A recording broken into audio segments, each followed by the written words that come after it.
नांदेड जिल्ह्यातील एका छोट्याशा आणि निसर्गरम्य गावात ज्याचे नाव निवगा आहे, तिथं एका प्रतिष्ठित शेतकरी कुटुंबातील अक्षय आणि कोमल यांचा विवाह सोहळा आयोजित करण्यात आला होता।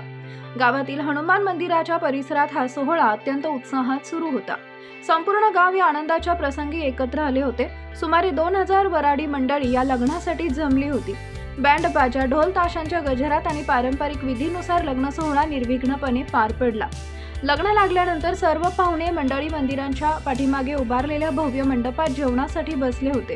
ताटात मसालेदार भाजी, बुंदी, गुलाबजाम असे विविध पदार्थ वाढले जात होते।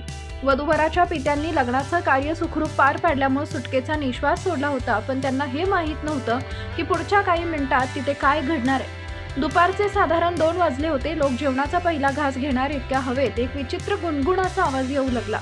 सुरुवातीला लोकांना वाटले की हा आवाज ड्रोनचा किंवा कोणाच्या तरी मोबाईलचा असावा, पण काही वेळातच आकाशात काळे ठिपके दिसू लागले। हे दुसरे तिसरे काही नसून आग्या मोहोळच्या हजारो मधमाशा होत्या। बँडच्या आवाजामुळे जवळच असलेल्या वडाच्या झाडावरील मधमाशाचं मोहोळ विचलित झाले होते आणि हजारो मधमाशांनी थेट लग्न मंडपावर हल्ला चढवला। एका सेकंदात संपूर्ण मंडपात शांतता पसरली आणि नंतर एकच आरडाओरड सुरू झाली।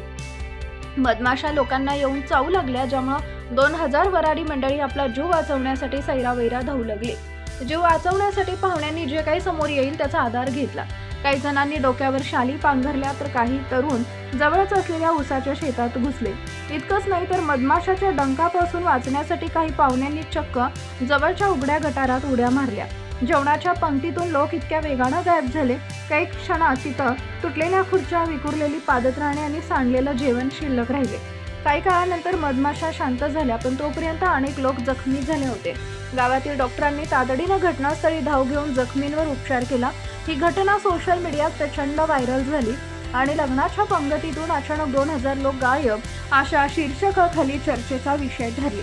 निसर्गाच्या चक्रात मानवी हस्तक्षेप किंवा मोठ्या आवाजाचा त्रास झाल्यास निसर्ग कशा प्रकारे प्रत्युत्तर देतो याचं हे एक जिवंत उदाहरण ठरले।